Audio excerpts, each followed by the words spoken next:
Yesterday courier private limited. Domestic international cargo உங்கள் இல்லம் தேடி வந்து கொரியர் புக்கிங் டெலிவரி செய்து தரப்படும். அருமை சகோதரி முனைவர் ரஹமத்துநிசா அவர்கள் உரையாற்ற இருக்கிறார்கள். கல்லூரி முதல்வராக, கல்வியாளராக, கலை செயல்பாட்டாளராக இருக்கின்ற சகோதரி ரஹமத்துநிசா அவர்களை உரையாற்ற அழைக்கின்றோம். இந்த ரவுண்ட் டேபிள் டிஸ்கஷனோட ஆங்கர் காஜா கனி அவர்களே, but organizing committee members, panelists, media personnel, மற்ற brothers and sisters, ரொம்ப மகிழ்ச்சி. தமிழ்நாட்டில் வந்து ஆல் இந்தியா முஸ்லீம் பர்சனல் லா போர்டு ரெப்ரசன்ட் பண்ணி இங்கே வந்து உங்களை இந்த பேனல் டிஸ்கஷனில், இந்த ரவுண்ட் டேபிள் டிஸ்கஷனில் கலந்து கொண்டதில் ரொம்ப மகிழ்ச்சி. எல்லாருமே வந்து ரொம்ப அருமையாக பேசினாங்க. ஆனால் அவ்வளவு அருமை இருக்காது என்னோட தமிழுக்கு.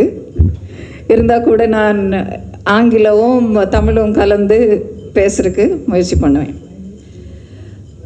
வந்து எனக்கு பேச வேண்டிய topic adverse effects of the Waqf amendment act on Muslim institutions and way forward. நிறைய அட்வர்ஸ் இஃபெக்ட்ஸ் என்ன, இதனோட ப்ராப்ளம்ஸ் நமக்கு என்ன வரும், எங்களை பற்றி நிறைய, அதுபோல் வே ஃபார்வர்டை பற்றியும் தான் நிறைய எங்கள் எக்ஸ்பீரியன்ஸ்டான எக்ஸ்பர்ட்ஸ் கிட்டேருந்து நம்ம கேட்டுட்டோம். இந்த ஜாயிண்ட் பார்லிமெண்ட்ரி கமிட்டி, இந்த ஜேபிசின்ற ஒரு நாடகம், நான் அதை பற்றி நாடகம்னு தான் சொல்லுவேன். ஒரு நாடகம் கூட நடந்தது இது பார்லிமெண்ட்டில் டேபிளில் வர்றதுக்கு முன்னாடி. அப்போ அவங்கள சந்தித்து பேசுகிறதுக்குள்ள உரிமை நமக்கெல்லாம் கிடைச்சிது, நம்மளும் போயிருந்தோம். அப்போ எதுக்கு இப்போ இந்த 1995 இந்த ஆக்டில் என்ன அப்படி புதுமையாக, என்ன அப்படி இது ஒரு சேஞ்ச் கொண்டு வர்றதுக்கு என்று அவங்கள்ட்ட கேட்டபோது, பர்சனல் டாக்கில் அவங்க சொன்னாங்க, நம்ம வந்து மாடர்னைஸ் பண்ண நினைக்கிறோம், அதனால தான். அது வந்து ஒஃபிஷியலி சொன்னாங்க. அப்போ நான் பர்சனல் டாக்கில், அதுக்கப்புறம் நமக்கு பேசுறதுக்கு டைம் கிடைக்கல. நம்ம எல்லாம் இது ப்ரெசென்ட் பண்ணினதுக்கப்புறம் அவங்களோட ரிப்ளையில் வந்து அது சொன்னாங்க, நம்ம இதை மாடர்னைஸ் பண்ணுறதுக்கு வேண்டி இப்படி பண்ணியிருக்கிறோம். அப்போது பர்சனல் டாக்கில் லஞ்ச் டைமில் நான் அவங்கள்ட்ட கேட்டேன், இது சொன்னவங்கள்ட்ட நான் கேட்டேன், இந்த மாடர்னைஸ் பண்ணுறோன்னு சொன்னீங்களே, அது எனக்கு புரியவே இல்லை. என்ன அப்படி ஒரு மாடர்னைசேஷன் இதில் நீங்கள் கொண்டு வர போகிறீங்கன்னு அவங்க சொன்னாங்க, அது டிஜிட்டலைஸ் பண்ண போகிறோன்னு.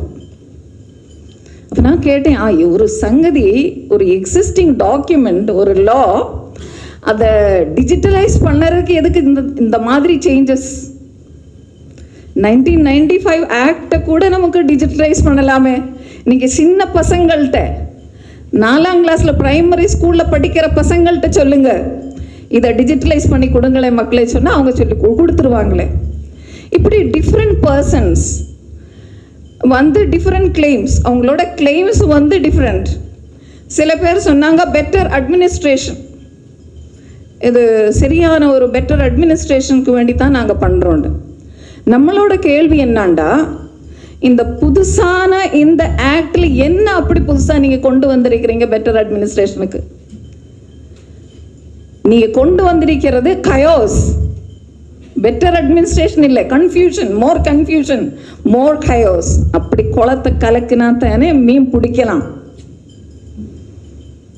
தண்ணீரை கலக்கணும், அப்போ தான் உனக்கு நிறைய மீன் கிடைக்கும். அதைத்தான் நீ பண்ணுற. பின்ன ஒன்று இங்கே பேசினாங்க, சேவிங் விமன். எதை கொண்டு வந்தாலும் முஸ்லீம் விமனுக்கு ஒரு பெரிய சேவியர்.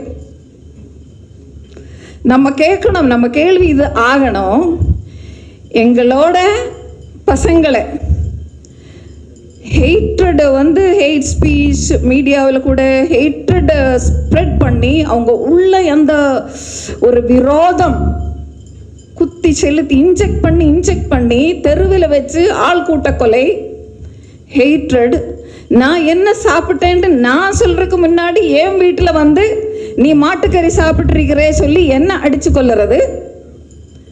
இப்படி வெறி பிடிச்ச நாய்க்களை மாதிரி முஸ்லீம்களை எப்படியெல்லாம் அவங்களோட வாழ்க்கை கஷ்டமாக ஆக்கப்பட்டுமா அப்படியெல்லாம் கஷ்டப்படுத்தி கொண்டிருக்கக்கூடிய சூழ்நிலையில் எங்களோட புருஷன்மார், ஹஸ்பண்ட்ஸ், எங்களோட ஆண் மக்கள், எங்களோட பிதாக்கள் இவங்களையெல்லாம் ஜெயிலில் விசாரணை தடவுல போட்டு வருஷங்களுக்கு அப்புறம் 20 வருஷம் 21 வருஷத்துக்கு அப்புறம் இப்போ கூட அவங்களோட அந்த களைஞ்சு போன தொலைஞ்சு போன 20 வருஷம் 21 வருஷம் இது யார் கொடுப்பா திருப்பி? உங்களுக்கு கொடுக்க முடியுமா? ரேப், முஸ்லிம் விமனை கபர்ல இருந்து எடுத்து கூட ரேப் பண்ணுறது அது ஒரு நல்ல ஆக்ட் என்று கூட சொல்லி இந்த ரேப் அக்யூஸ்ட் ரியலி ப்ரூவ் பண்ணப்பட்ட ரேப்பிஸ்ட் கூட பூமாலே சார்த்தி நீங்க ரிசீவ் பண்றீங்களே, நீங்களா முஸ்லிம் விமனுக்கு சேவியர்ஸ்? இது நம்ம கேட்கக்கூடிய கேள்வி. என்ன இது ரொம்ப நல்லது, டிரான்ஸ்பரன்சி இப்படி தான் வரணும். அப்போ ஏன் only for Muslims? Why not for the other minority committees? இது கூட ஒரு கேள்வி தான். அப்போ இப்படி ரொம்ப இது யதார்த்தத்தில் their intention is very clear. கப்சா கர்னா, they want to confiscate more than 8,72,000 registered work properties. ஒரு பெரிய ஒரு, it's not a small thing, lot of properties. This is part of the belief of the Muslims. It's not because they were rich they contributed. Many of the Muslims, men and women, they made the part of their properties waqf because they wanted to get sadaqah jariyah. You know what is sadaqah jariyah? Even after their death, if this waqf property is utilized for a good purpose, maybe for education, maybe for upliftment of the economic status of a family, whatever it is, they will get the benefit even after their death. This is the belief of the Muslims. இப்போ essential religious ப்ராக்டிஸா இல்லைங்கிறது கூட ஒரு discussion. Essential religious practice தாங்க. சரி, essential ரிலீஜ் practice இல்லாவிட்டாலும் இது எங்களோட belief system. இதில் நீங்கள் எப்படி தொழுகணும்னு மற்றவங்க சொல்கிற மாதிரி அதை கொஸ்டின் பண்ணி தான் ஆகணும். அப்போ இதனோட அட்வர்ஸ் எஃபெக்ட் என்னான்டா, number 1, erosion of religious freedom. ஒவ்வொரு ரிலீஜியஸ் கம்யூனிட்டிக்கும் நிறைய ஆர்டிகல்ஸ் கான்ஸ்டிடியூஷனில், ஆர்டிகல் 25, 26, ஆர்டிகல் 14 இதெல்லாம் சேர்ந்து நம்ம படிக்கும்போது ஒவ்வொருத்தருக்கும் அவங்களோட ரிலீஜியஸ் இன்ஸ்டிடியூஷன்ஸை சொந்தமாக அவங்களுக்கு அதை ஹேண்டில் பண்ணறதுக்குள்ள, அட்மினிஸ்டர் பண்ணறதுக்கு, ஓன் பண்ணறதுக்குள்ள உரிமை இருக்குது. இந்த கான்ஸ்டிடியூஷனல் ரைட், இந்த ஃபண்டமெண்டல் ரைட்டில் தான் இப்போ கத்தி வைக்கிறாங்க. அதனால இது முஸ்லிம்ஸ்க்கு மற்றும் இல்லை. அதனால தான் நம்ம சேவ் கான்ஸ்டிடியூஷனுங்கிற ஸ்லோகனத்தை உயர்த்தி பிடிக்கிறோம். எல்லாருமே சொன்னாங்க இது முஸ்லிம்ஸ் மற்றும் இல்லை, டுடே ஐ டுமாரோ யூ. அதுதான் இப்போது கேரளாவில் இப்போ ரீசெண்டாக நீங்கள் படிச்சிருப்பீங்க, 2 நன்ஸ் அவங்கள அரெஸ்ட் பண்ணியிருக்கிறாங்க சத்தீஸ்கரில். இப்போது இந்த ப்ரீவியஸ் லோக்சபா எலெக்ஷனில் கேரளாவிலிருந்து ஒரு அக்கௌண்ட் ஓப்பன் பண்ணாங்க. ஒரே ஒரு கேண்டிடேட், ஒரே ஒரு மெம்பர் ஆஃப் பார்லிமெண்ட். அது அவங்களுக்கு கிடைச்சதே இந்த முஸ்லீம் கிறிஸ்டின் கம்யூனிட்டிக்கு இடையில் டிவைட் உண்டாக்கித்தான். எல்லோரும் இல்லை, கிறிஸ்டின் கம்யூனிட்டியில் எல்லோரும் இல்லை, ஆனால் ஒரு ஃப்ரிஞ்ச் குரூப், ஒரு சின்ன குரூப் அவங்களுக்கு பர்ச்சேஸ் பண்ண முடிஞ்சது. அவங்க விலைக்கு எடுத்து அவங்கள வச்சு தான் இவர் போகிறாரு, சர்ச்சில் போகிறாரு, கிரீடம் கொடுக்குறாரு, மதர் மேரியோட ஸ்டாச்சுவுக்கு அப்படியெல்லாம் செய்து அந்த கேண்டிடேட்டை வளர்த்தி கொண்டு கிறிஸ்டின் ஓட்டு கூட இங்கோட்டு போலரைஸ் பண்ணுறக்குள்ள முயற்சி நடந்து அப்படித்தான் ஒரு கேண்டிடேட் அவங்களுக்கு உண்டாச்சு. ஆனால் இப்போ அந்த கிறிஸ்டின் கம்யூனிட்டி கூட ரியலைஸ் பண்ணியிருக்கிறாங்க இதெல்லாம் ஒரு பொலிட்டிக்கல் ட்ராமா தான் ஆயிருந்தது, நம்மளோட சத்ருவாய் தான் இவங்க இருக்கிறாங்க. 1 by 1 இன்னைக்கு முஸ்லிம்ஸ், நாளைக்கு கிறிஸ்டியன்ஸ், மற்ற நாளைக்கு ஹிந்து கம்யூனிட்டியை கூட எல்லோரையும் ஒரு போல பார்க்கறதில்ல. ஒரே ஒரு சின்ன மைனர் குரூப் ஒழிக பாக்கி எல்லோருமே அந்த பழைய கால காஸ்ட் சிஸ்டத்துக்கு கீழே ஃபியூடல் சிஸ்டத்துக்கு கீழே எல்லாரும் அடிமைகளா வேலை பண்ணணும். ஒருத்தருமே நிமிர்ந்து நின்று பேசக்கூடாது. எஜமான் எஸ் சார் சொல்லி எல்லாருமே தலை தாழ்த்தி கும்பிட்டு இவங்களுக்கு அடிமை வேலை பண்ணணும். இதுதான் இவங்களோட முயற்சி.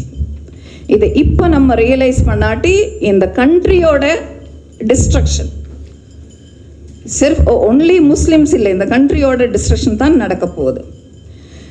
இதில் legal protection of Waqf lands அது கூட நடக்கும் என்றது. இது ஒரு லெஜிஸ்லேட்டிவ் கர்சேவா. கர்சேவான்னு சொன்னால் உங்களுக்கு எல்லாத்துக்குமே தெரியும், பாபரி மஸ்ஜித் ரிலேட்டட். இது லெஜிஸ்லேட்டிவ் கர்சேவா. இதை நம்ம புரிஞ்சுக்கணும். அது இந்த ரிப்பீலிங் 1995 ஆக்டிலிருந்து அந்த 107 செக்ஷன் எடுத்து கலைஞ்சதே அதுக்கு வேண்டிதான்.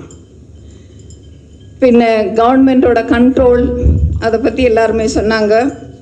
இந்த நியூ டிக்ளரேஷனுக்குள்ள நியூ கிரைட்டீரியா ரொம்ப அருமையாக சொன்னார், பேசினார் இங்கே. அது எவ்வளவு நமக்கு அது ஒரு ஃபூலிஷ்னஸாக தோணும், ஜோக் ஆகிட்டு தான் தோணும். ஒருத்தருக்கு ப்ராப்பர்ட்டி டொனேட் பண்ணணும்டா 5 இயர்ஸ் அவங்க தெரியற ப்ராக்டிஷனராக இருக்கணும். ஆனால் இதில் மெம்பர் ஆகிறதுக்கு அந்த எந்த விதமான ப்ரொவிஷனும் கிடையாது.